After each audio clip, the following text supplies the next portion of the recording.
नमस्कार शिक्षार्थियों, आप सभी का शिक्षा के इस ऑनलाइन मंच पर स्वागत है। आशा करता हूँ आप सभी अच्छे होंगे।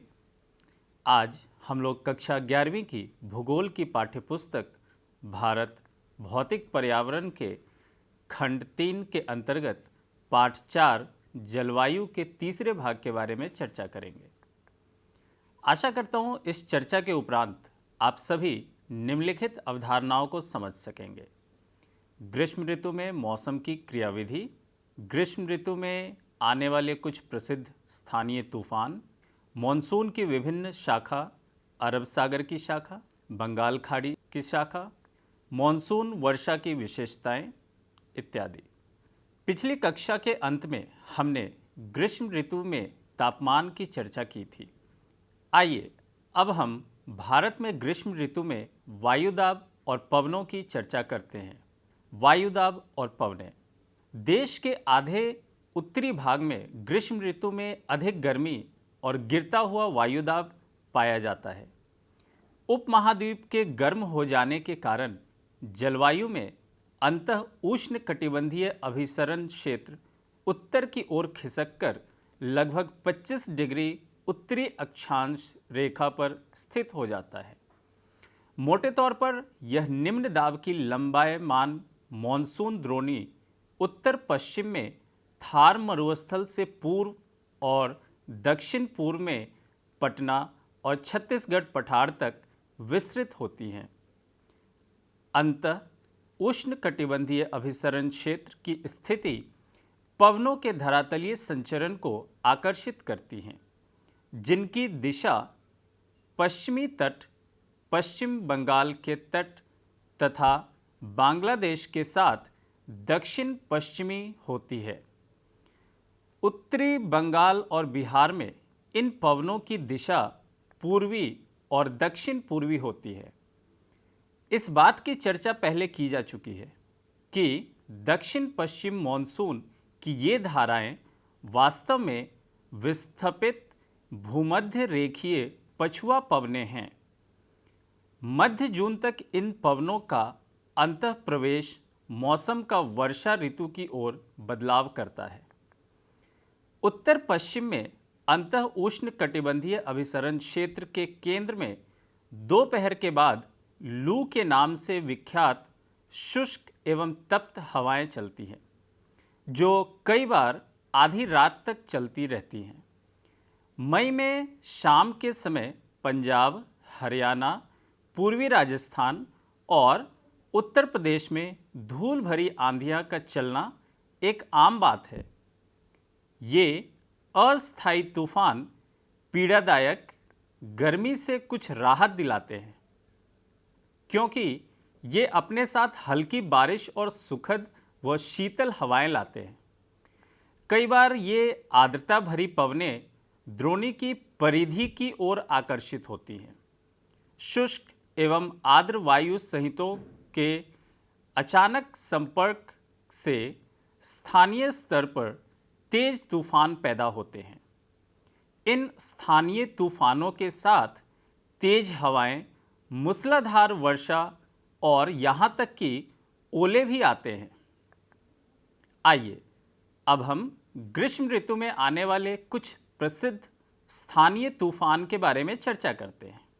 पहला है आम्र वर्षा। ग्रीष्म ऋतु के खत्म होते होते पूर्व मॉनसून बौछारें पड़ती हैं, जो केरल व तटीय कर्नाटक में यह एक आम बात है। स्थानीय तौर पर इस तूफानी वर्षा को आम्र वर्षा कहा जाता है, क्योंकि यह आमों को जल्दी पकने में सहायता देती है। अगली है फूलों वाली बौछार। इस वर्षा से केरल व निकटवर्ती कहवा उत्पादक क्षेत्रों में कहवा के फूल खिलने लगते हैं। तीसरा है काल बैसाखी। असम और पश्चिम बंगाल में बैसाख के महीने में शाम को चलने वाली ये भयंकर व विनाशकारी वर्षा युक्त पवनें हैं। इनकी कुख्यात प्रकृति का अंदाज़ा इनके स्थानीय नाम काल वैसाखी से लगाया जा सकता है, जिसका अर्थ है बैसाख के महीने में आने वाली तबाही। चाय, पटसन व चावल के लिए ये पवनें अच्छी हैं। असम में इन तूफानों को बारदोली शीरा कहा जाता है। अगली विशेषता है लू। उत्तरी मैदान में पंजाब से बिहार तक चलने वाली ये शुष्क, गर्म व पीड़ादायक पवनें हैं। दिल्ली और पटना के बीच इनकी तीव्रता अधिक होती है। आइए अब हम दक्षिण पश्चिमी मॉनसून की ऋतु, जिसे वर्षा ऋतु भी कहते हैं, के बारे में चर्चा करते हैं। मई के महीने में उत्तर पश्चिमी मैदानों में तापमान के तेजी से बढ़ने के कारण निम्न वायुदाब की दशाएं और अधिक गहराने लगती हैं। जून के आरंभ में ये दशाएं इतनी शक्तिशाली हो जाती हैं कि वे हिंद महासागर से आने वाली दक्षिण गोलार्ध की व्यापारिक पवनों को आकर्षित कर लेती हैं। ये दक्षिण पूर्वी व्यापारिक पवनें भूमध्य रेखा को पार करके बंगाल की खाड़ी और अरब सागर में प्रवेश कर जाती हैं, जहां ये भारत के ऊपर विद्यमान वायु परिसंचरण में मिल जाती हैं। भूमध्य रेखीय गर्म समुद्री धाराओं के ऊपर से गुजरने के कारण ये पवनें अपने साथ पर्याप्त मात्रा में आर्द्रता लाती हैं। भूमध्य रेखा को पार करके इनकी दिशा दक्षिण पश्चिमी हो जाती है। इसी कारण इन्हें दक्षिण पश्चिमी मॉनसून भी कहा जाता है।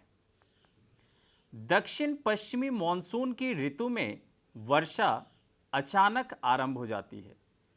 पहली बारिश का असर यह होता है कि तापमान में काफ़ी गिरावट आ जाती है।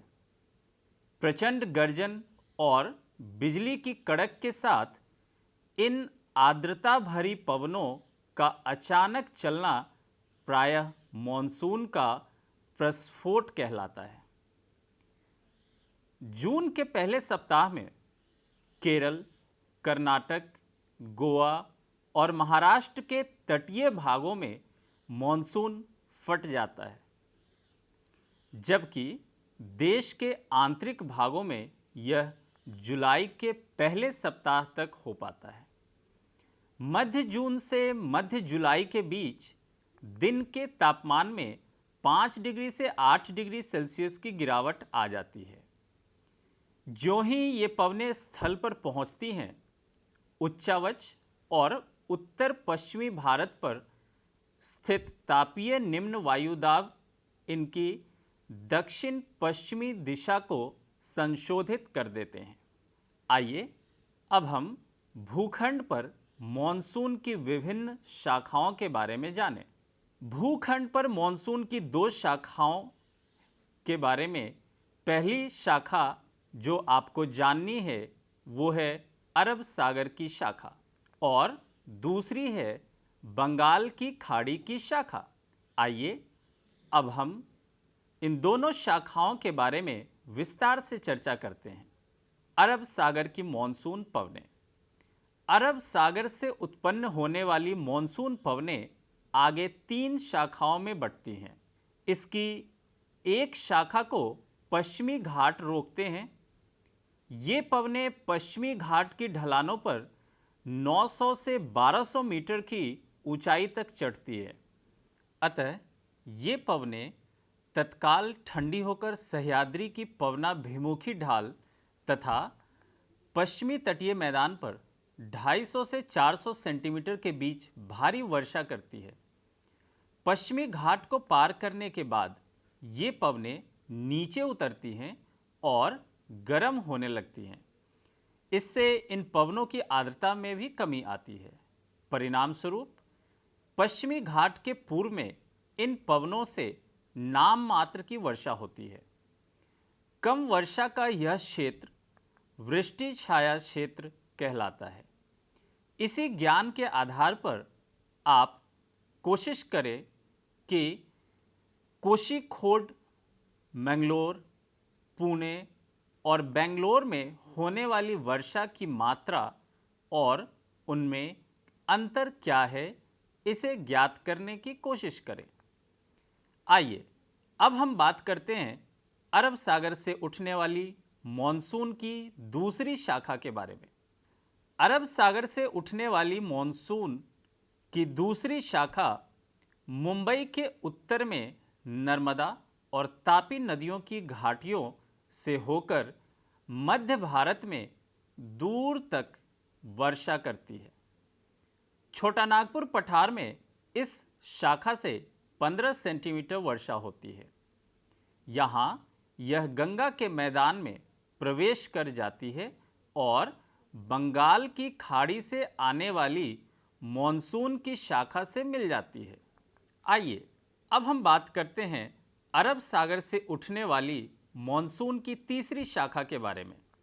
इस मॉनसून की तीसरी शाखा सौराष्ट्र, प्रायद्वीप और कच्छ से टकराती है। वहाँ से यह अरावली के साथ साथ पश्चिमी राजस्थान को लांघती है और बहुत ही कम वर्षा करती है। पंजाब और हरियाणा में भी यह बंगाल की खाड़ी से आने वाली मॉनसून की शाखा से मिल जाती है। ये दोनों शाखाएं एक दूसरे के सहारे प्रबलित होकर पश्चिमी हिमालय, विशेष रूप से धर्मशाला में वर्षा करती है। आइए अब हम बंगाल की खाड़ी की मॉनसून पवनों के बारे में बात करते हैं।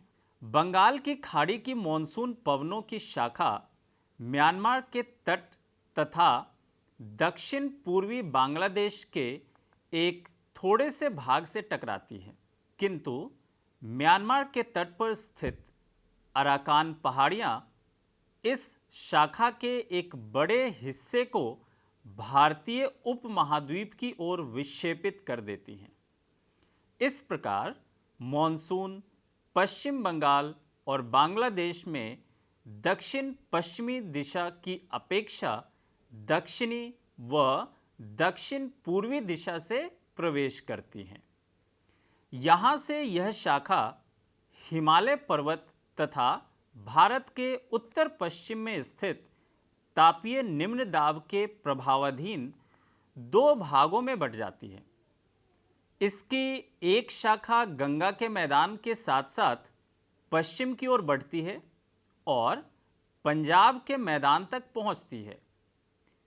इसकी दूसरी शाखा उत्तर व उत्तर पूर्व में ब्रह्मपुत्र घाटी में बढ़ती है। यह शाखा वहां विस्तृत क्षेत्रों में वर्षा करती है।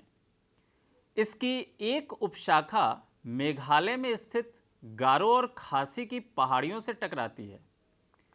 खासी पहाड़ियों के शिखर पर स्थित मौसिनराम विश्व का सबसे अधिक औसत वार्षिक वर्षा प्राप्त करता है।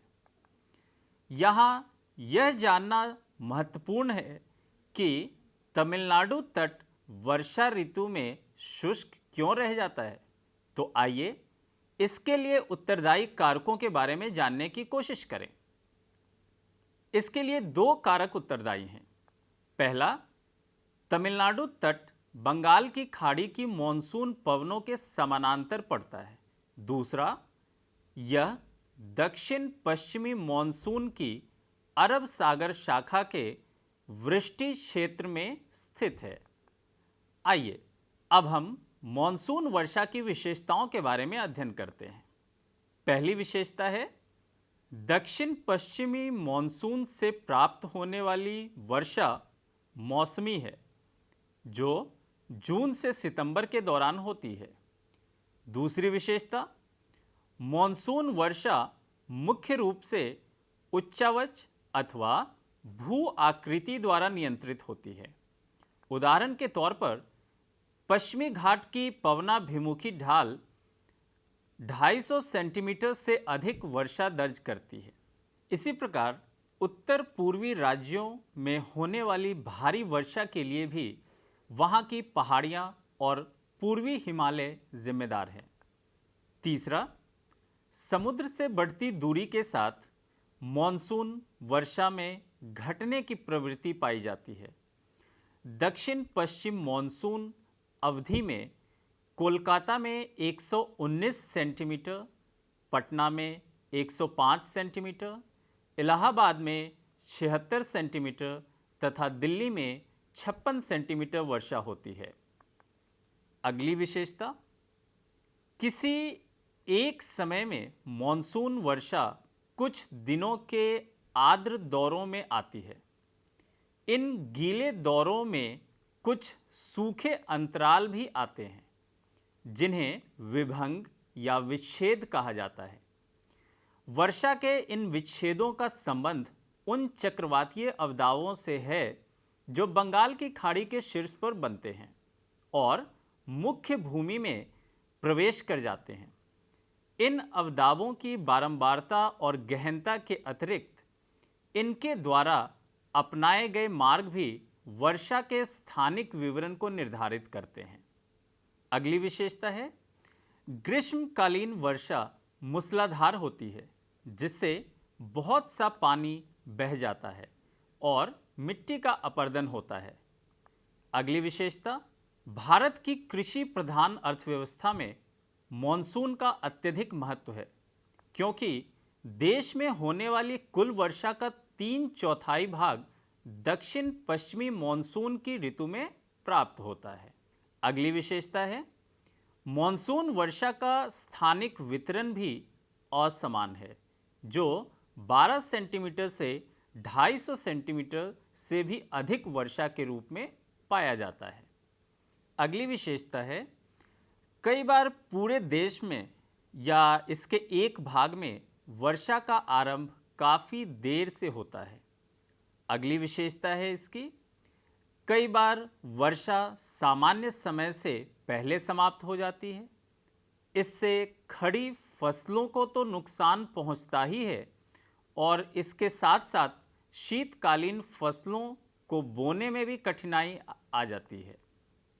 तो प्यारे बच्चों, आपने आज की कक्षा में ग्रीष्म ऋतु में मौसम की क्रियाविधि, ग्रीष्म ऋतु में आने वाले कुछ प्रसिद्ध स्थानीय तूफान, मॉनसून की विभिन्न शाखा जैसे अरब सागर की शाखा, बंगाल की खाड़ी की शाखा तथा मॉनसून वर्षा की विशेषताओं के बारे में जाना। आइए अब ये जानने का वक्त आ गया है कि आपने क्या सीखा। तो आइए और इन प्रश्नों के उत्तर देने की कोशिश कीजिए।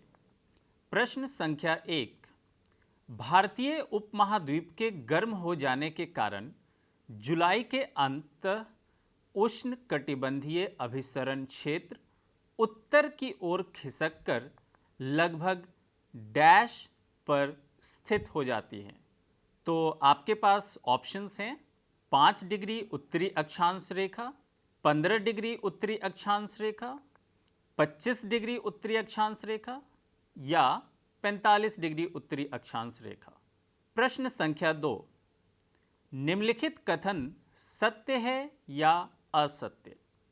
उत्तर पश्चिम में अंतः उष्ण कटिबंधीय अभिसरण क्षेत्र के केंद्र में दोपहर के बाद लू के नाम से विख्यात शुष्क एवं तप्त हवाएं चलती हैं। तो बच्चों, आपको ये बताना है कि ये कथन सत्य है या असत्य। प्रश्न संख्या 3, भूमध्य रेखीय गर्म समुद्री धाराओं के ऊपर से गुजरने के कारण ये पवनें अपने साथ पर्याप्त मात्रा में आर्द्रता लाती हैं। भूमध्य रेखा को पार करके इनकी दिशा डैश हो जाती हैं। इसी कारण इन्हें दक्षिण पश्चिमी मॉनसून कहा जाता है। आपके पास ऑप्शंस हैं पूरब पश्चिमी, उत्तर पश्चिमी, दक्षिण पश्चिमी या उत्तर पूर्व। प्रश्न संख्या 4, निम्नलिखित में से कौन सा कथन असत्य है? पहला, ग्रीष्म ऋतु के खत्म होते होते पूर्व मॉनसून बौछारें पड़ती हैं, जो केरल व तटीय कर्नाटक में यह एक आम बात है। स्थानीय तौर पर इस तूफानी वर्षा को आम्र वर्षा कहा जाता है। दूसरा ऑप्शन, फूलों वाली बौछार वर्षा से केरल व निकटवर्ती कहवा उत्पादक क्षेत्रों में कहवा के फूल खिलने लगते हैं। तीसरा ऑप्शन, काल बैसाखी महाराष्ट्र और तमिलनाडु में बैसाख के महीने में शाम को चलने वाली ये भयंकर व विनाशकारी वर्षायुक्त पवने हैं, या लू उत्तरी मैदान में पंजाब से बिहार तक चलने वाली शुष्क, गर्म व पीड़ादायक पवने हैं। और अंतिम प्रश्न है आपके लिए, समुद्र से बढ़ती दूरी के साथ मॉनसून वर्षा में डैश की प्रवृत्ति पाई जाती है। आपके पास ऑप्शंस हैं बढ़ने, घटने, सामान्य या विलुप्त होने की प्रवृत्ति। तो प्रिय शिक्षार्थियों, मैं आशा करता हूं कि आप सबने इन सभी प्रश्नों के सही उत्तर दिए होंगे और ये पाठ आपको बहुत ही अच्छे से समझ आया होगा। अगली कक्षा में हम इसी पाठ के अंतिम भाग में मॉनसून के निवर्तन की ऋतु, भारत की परंपरागत ऋतुएं, वर्षा का वितरण, वर्षा की परिवर्तिता, भारत के जलवायु प्रदेश, मॉनसून का भारत के आर्थिक जीवन पर प्रभाव तथा भूमंडलीय तापन के बारे में चर्चा करेंगे। इन्हीं शब्दों के साथ मैं आज की कक्षा समाप्त करता हूँ। स्वस्थ रहें, सुरक्षित रहें। धन्यवाद।